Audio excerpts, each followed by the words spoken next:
একটি দ্বীপ যেখানে পানি ছুঁয়ে আছে প্রতিটি প্রান্ত, সেখানে এক ফোঁটা মিঠা পানির জন্য কাঁদে মানুষ।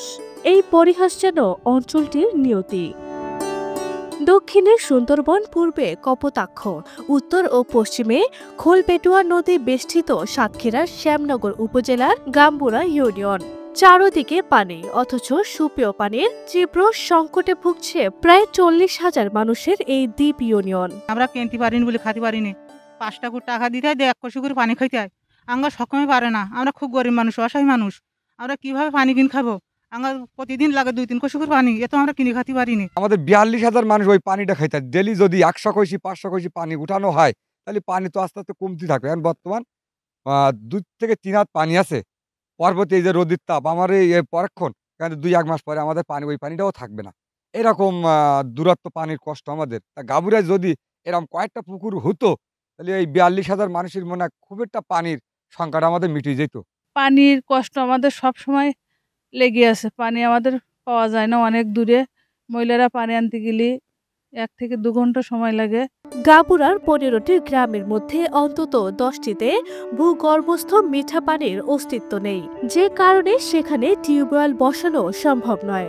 ফলে এই অঞ্চলের মানুষ দৈনন্দিন জীবনের জন্য সম্পূর্ণভাবে নির্ভর করে বৃষ্টির পানি ও পুকুরের উপর। খাওয়ার পানির অসুবিধা খুব আগে, এই পানি খাতে হয়। অনেক মানুষ আছে, সমস্যার কারণে অনেক কিছু হয়। ট্যাঙ্ক বা ওই অন্য কোনো পানির ব্যবস্থা করে, তাহলে আমরা জীবনটা রক্ষা পাই সেই হিসাবে। কিন্তু আমাদের এই বর্ষার সময় এই বর্ষার পানি, আর অন্য সময় আর এই পুকুরের পানি, কিন্তু পুকুরের পানি তো সবসময় পাওয়া যায় না। বৃষ্টির পানিটা ধরে রাখি খাওয়ার জন্য, আর পুকুরের পানি শাক পাতালি বা গোসল করার জন্য ব্যবহার করি, রান্না বাড়া ব্যবহার করি ওই পানি। দূষিত পানি ব্যবহার করে অসুস্থ হয়ে পড়ছেন এই এলাকার মানুষ। বাড়ছে ডায়রিয়া, চর্মরোগ সহ নানা পানিবাহিত রোগ। শুধু এই দ্বীপ ইউনিয়নটি নয়, উপজেলা জুড়ে রয়েছে পানির তীব্র সংকট, জানালেন উপজেলা জনস্বাস্থ্য প্রকৌশল অধিদপ্তরের প্রকৌশলী। চারিপাশে যেহেতু সাগরের অবস্থান, যে কারণে আসলে এখানে আন্ডারগ্রাউন্ডে আমরা সুপেয় পানির কোনো সোর্স পাই নাই, বা অ্যাকুইফারের যে পানি এটাও আমরা মাত্রাতিরিক্ত লবণের সন্ধান পেয়েছি।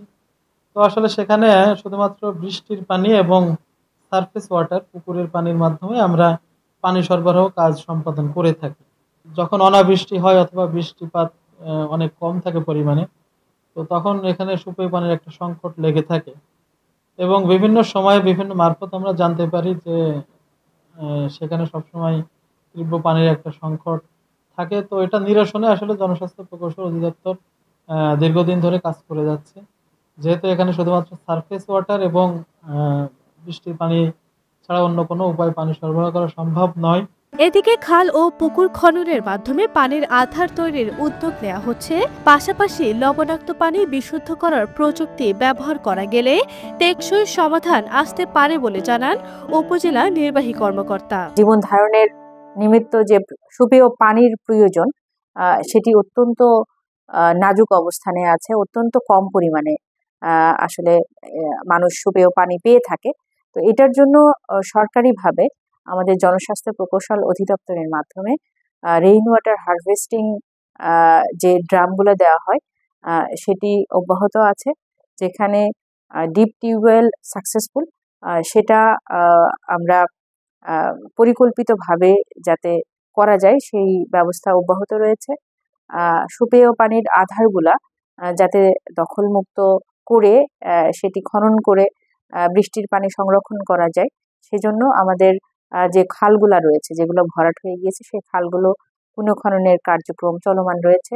যদি দীর্ঘমেয়াদে এই সমস্যার সমাধান না হয়, তবে উপকূলবাসীর জীবনে লবণ চলে জীবন চলে, এই কথাটি হয়ে উঠবে নির্মম বাস্তবতা।